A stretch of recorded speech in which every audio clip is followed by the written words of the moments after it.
Bueno, esta es la estación Plaza de Armas. Nosotros le hemos llamado siempre la estación de Córdoba. Antes, cuando funcionaba, viajábamos más tranquilos, ¿no? Pues nos parábamos a tomar café, a tomar calentitos, o una copita de casalla. Cuando te venía a dar cuenta, te faltaba un crío y estaba en un kiosco ahí mirando las chuches, ¿no? Garrotas de caramelo. Y la verdad que para mí es una de las estaciones más bonitas que hay. Esta estación ya no acoge viajeros ni trenes. Entrar en otras tan antiguas como esta es entrar aún en un mundo abigarrado, exuberante y complejo. La fascinación del viaje pocas veces encuentra un mejor escenario.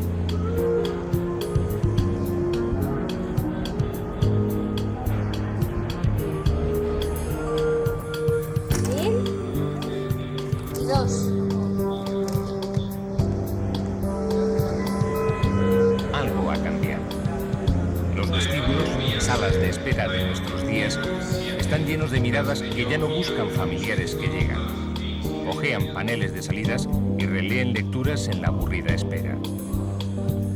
Habitual espacio de encuentros y despedidas, cada vez menos, está ahora ocupado por ociosos paseantes entre las siempre inevitables maletas.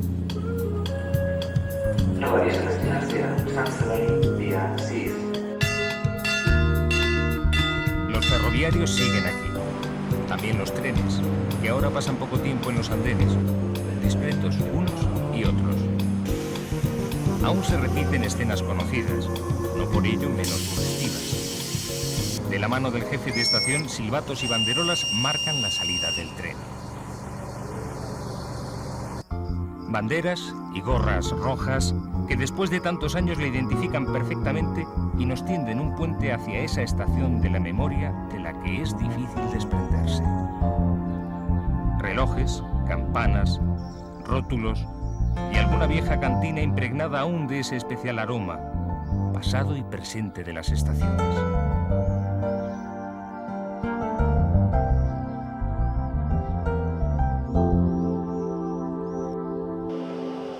Los trenes, legítimos dueños, solo ocupan parte de las estaciones.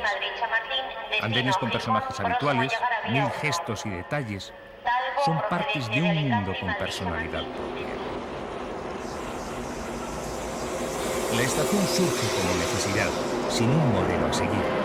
Simplemente es un punto de parada de los trenes.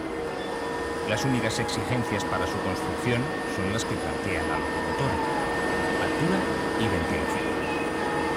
La primitiva estación es una sencilla estructura metálica, alta y abierta, apoyada sobre pilares de madera o hierro. Comienza a definirse un modelo: edificios longitudinales con pequeñas piezas que tienen acceso al andén, el vestíbulo y las taquillas, la sala de espera o la oficina del jefe de estación. El aumento de trenes y viajeros la hace más compleja. Pasa a tener dos espacios, uno cubierto pero ventilado para los trenes y otro cerrado, paralelo a las vías, para los viajeros.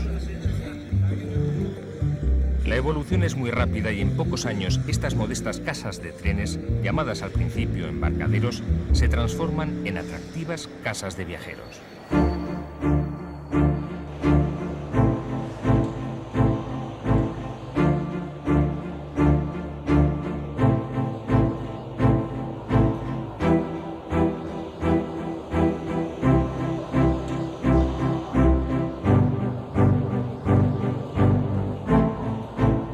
Las estaciones son verdaderas catedrales laicas del siglo XIX. Como las iglesias o los centros comerciales, se han convertido en puntos clave de las ciudades. Grandes o pequeñas, importantes estaciones término o modestos apeaderos de paso, las 1.300 estaciones españolas forman un mosaico deslumbrante. Los detalles de fantasía que vemos en su arquitectura muestran la libertad y lujo empleados en algo a priori tan modesto como una casa de trenes. Las antiguas compañías levantaban las estaciones según sus pretensiones y posibilidades. El edificio de viajeros, el más público, más allá de su valor funcional, se convierte en el símbolo de cada una de ellas. Por eso es difícil encontrar dos estaciones similares en una misma ciudad. En Madrid, el lujoso reloj y los feroces grifos que rematan la fachada principal de Atocha plasman el poder de la compañía que la construyó, la MZA, que se decantó por la pujante arquitectura industrial de hierro para sus poderosos y sobrios edificios.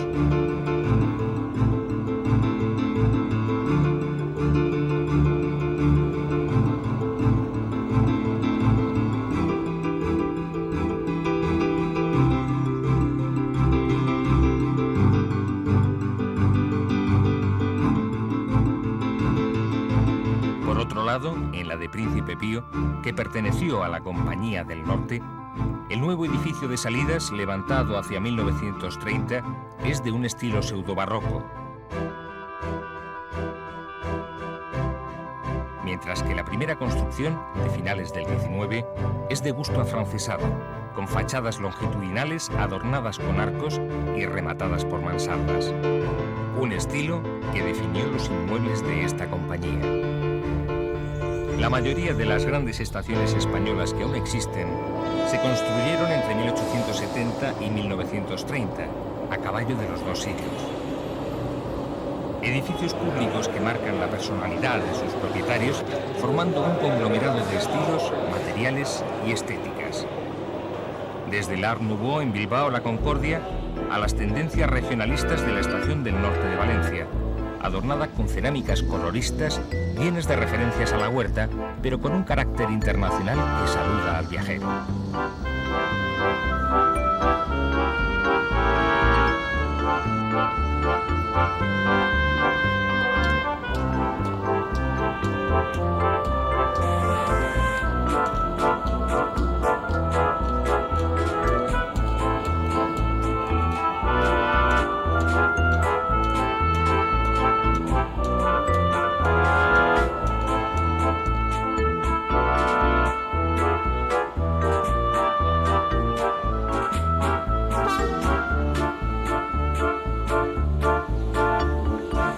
Madrid Atocha, Huelva o Aranjuez son ejemplos de las edificaciones de la MZA. Príncipe Pío, Valladolid Campo Grande o San Sebastián de la Compañía del Norte.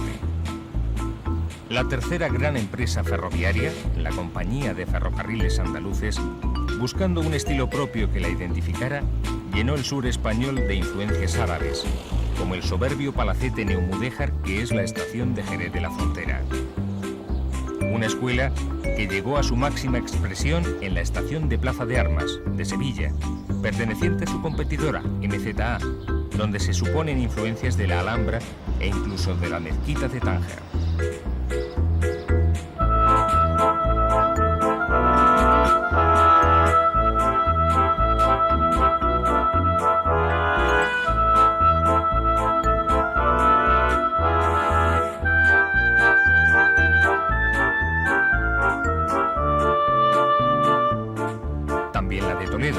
Fruto de controversias en su momento.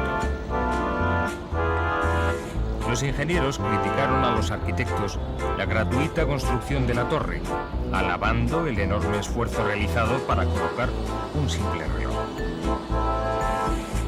En el fondo era un ataque al papel preponderante de los arquitectos. Arquitraves y arabescos frente al acero y el vidrio, estética y funcionalidad, combinadas a partes iguales.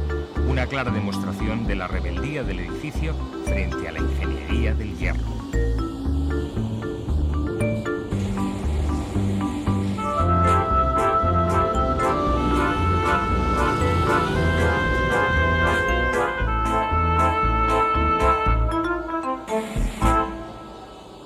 Para completar su singularidad, Alfonso XIII hizo construir una capilla.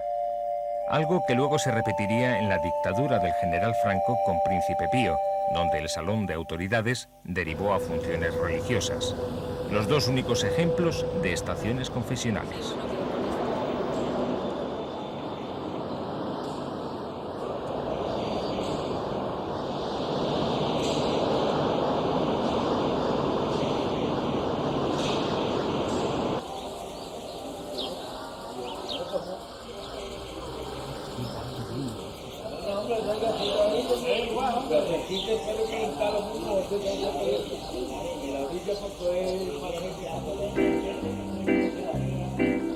En las estaciones de los pueblos podemos reconocer los mismos detalles y gentes que vemos en una gran estación, a menor escala, pero con una repercusión igual o mayor.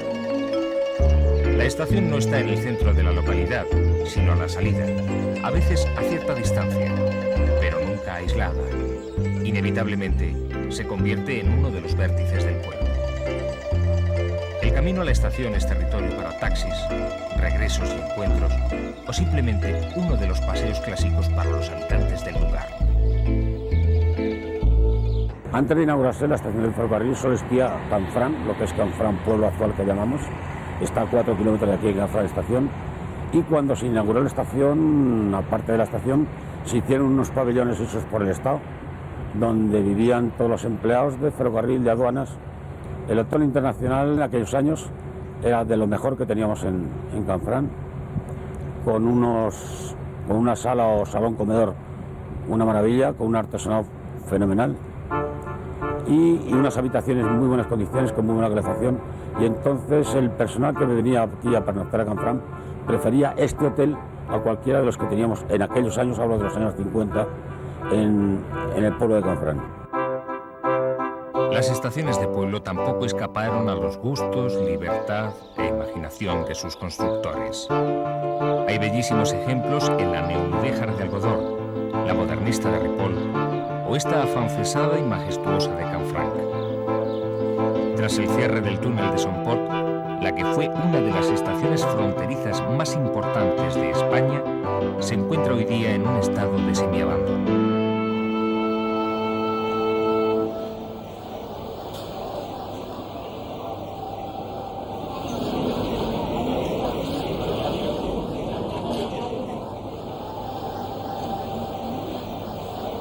Por una estación pasan al cabo del día cientos de personas. Lejanos quedan en el recuerdo los trenes que, entrando lentos, diríase llorando para desahogar su cansancio, paraban hasta casi chocar con los topes. Los trabajos de ahora están alejados de esa dura y ruda tarea que en las estaciones realizaban engrasadores, lampareros o visitadores. Sobreviven aún algunos mozos de equipajes que, con gorras y monos azules, llenaban el espacio de vestíbulos y andenes con el trasiego de bultos y maletas.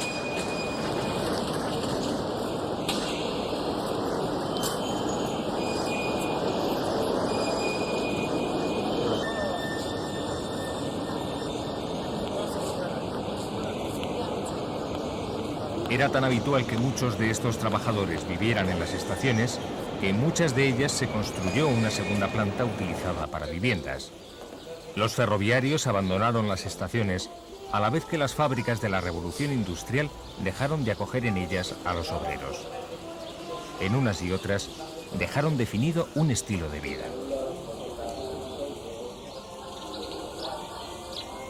El tren ha disfrutado de las estaciones mucho menos que los viajeros, menos indudablemente que sus trabajadores, e incluso menos que los críos que siguen llegando a ellas para jugar o simplemente para verles pasar.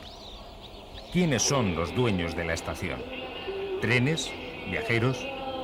Incluso estos jóvenes visitantes son parte inseparable de este microcosmos.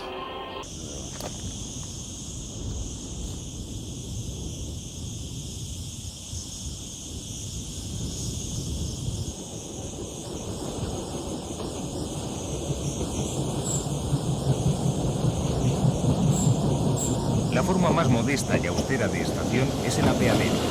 La más compleja y singular la representan las situadas en los grandes nudos ferroviarios. En su entorno surgen poblaciones desarrolladas por y para el ferrocarril. Miranda de Ebro, Alcázar de San Juan, como antes Venta de Baños y Medina del Campo, son nombres inseparablemente asociados al tren. Tanto Miranda como Alcázar tienen dos edificios de viajeros, uno que conecta el ferrocarril con el pueblo, mientras que el otro divide a los dos ramales de trenes que a ellas llegan, cantábricos y catalanes en Miranda, andaluces y levantinos en Alcázar. Es el esquema típico de estación de nudo ferroviario.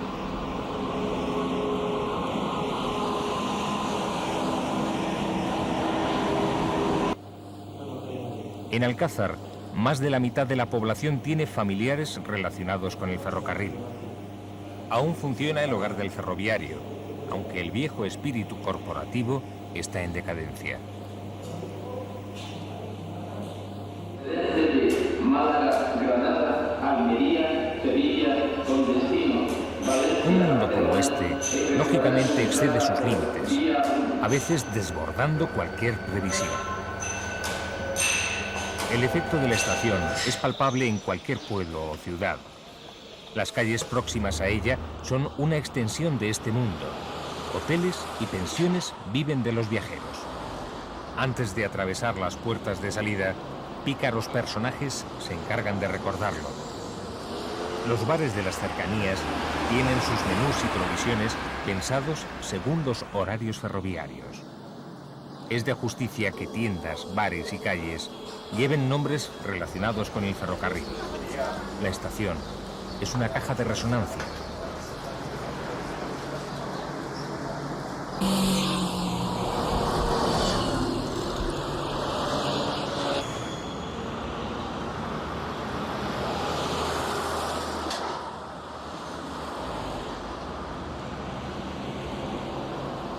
El tiempo de la monumentalidad tuvo un último eslabón en 1929, con la construcción de la tercera estación de Francia de Barcelona, en aquel momento concebida como estación modelo.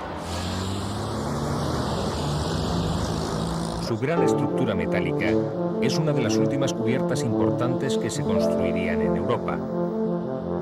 Y el vestíbulo, obra de Pedro Muguruza, refleja el papel primordial de los viajeros.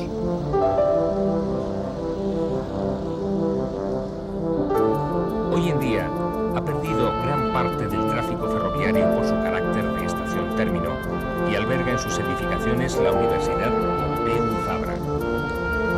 Nada de ello le resta encanto e importancia. A partir de entonces, las estaciones entraron en una etapa de funcionalidad alejada de planteamientos monumentales. Chamartín en Madrid y Sants en Barcelona son verdaderos complejos arquitectónicos de carácter práctico, donde las estaciones se sumergen y la luz artificial ocupa el lugar de la natural.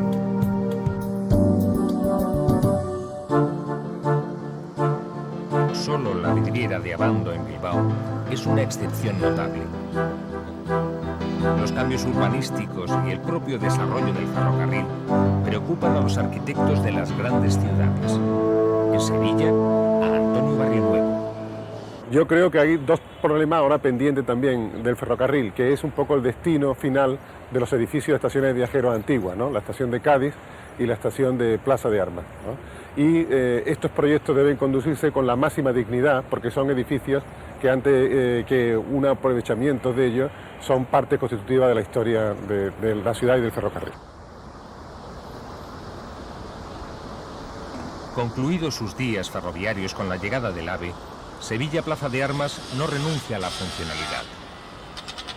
Declarada monumento histórico artístico, mientras espera su transformación en superficie comercial y encuentra nuevo sentido como plató cinematográfico, aquí filmó Saura Flamenco, o espacio para congresos y actos sociales, se conserva como uno de los edificios más espléndidos de la ciudad. La estación ha sobrevivido gracias a ser una construcción singular.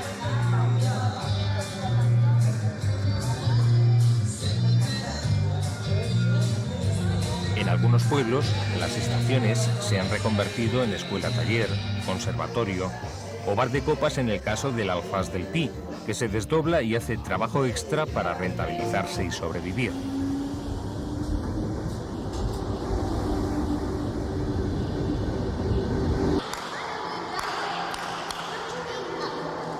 Otras grandes se han transformado sin abandonar su cometido. Nord de Barcelona, utilizada como estación ahora de autobuses, además de polideportivo municipal, donde los niños ya no solo ocupan los andenes.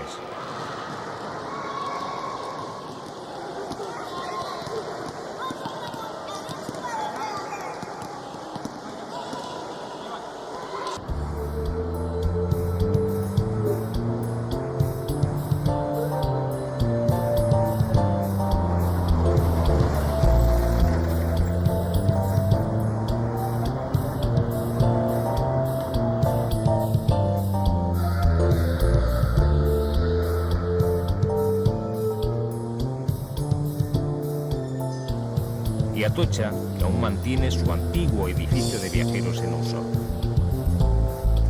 El AVE es de nuevo la causa de la remodelación, pero en este caso el valor simbólico de la estación queda fuera de toda duda.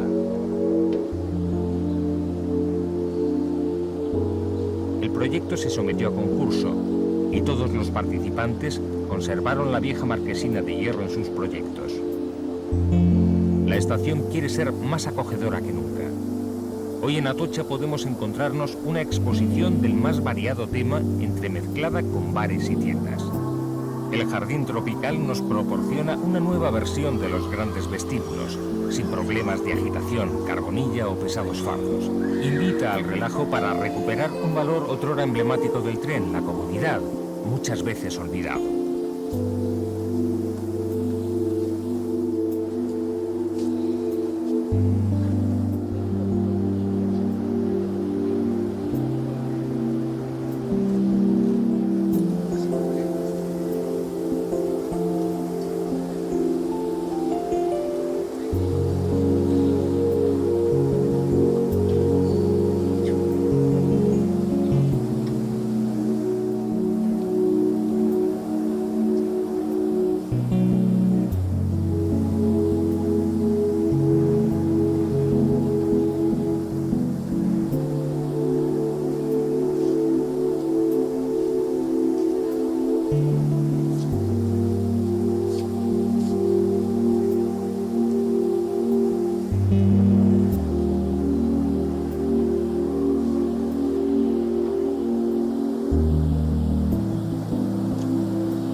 Al otro extremo de Atocha queda la estación más actual, Santa Justa.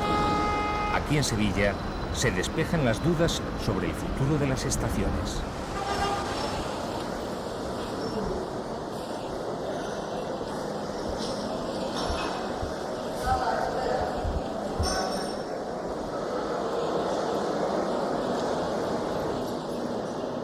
Esto no es como de antes, ¿no? Los bancos son como más de diseño, cómodos, pero casi no se utilizan, ¿no? Venimos en el último minuto, siempre con prisa.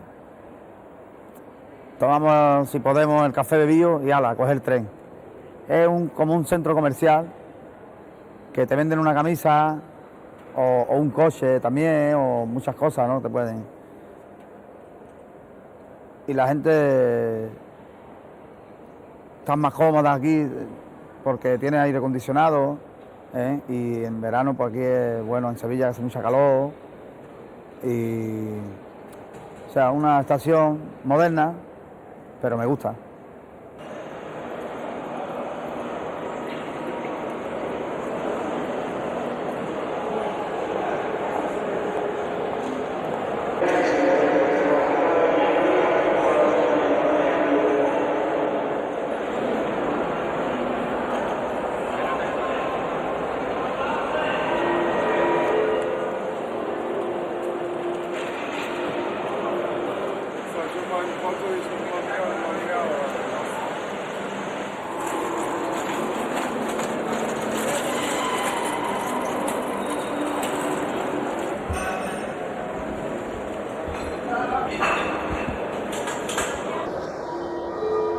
Una estación como las de antes, con dos espacios diferenciados.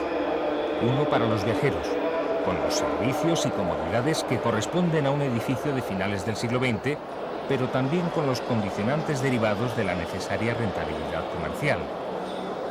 Venga, nos vemos.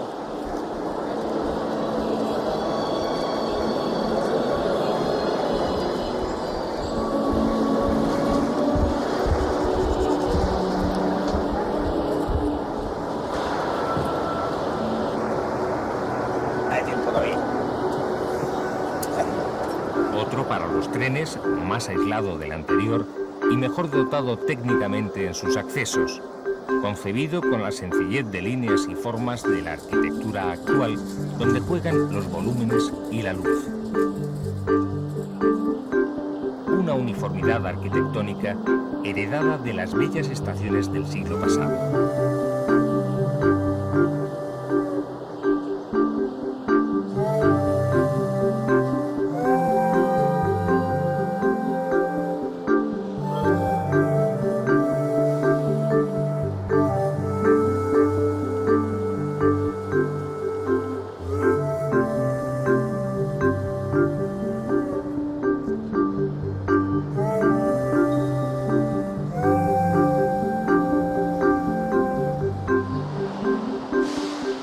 Los valores que la estación ganó desde joven se conservan intactos.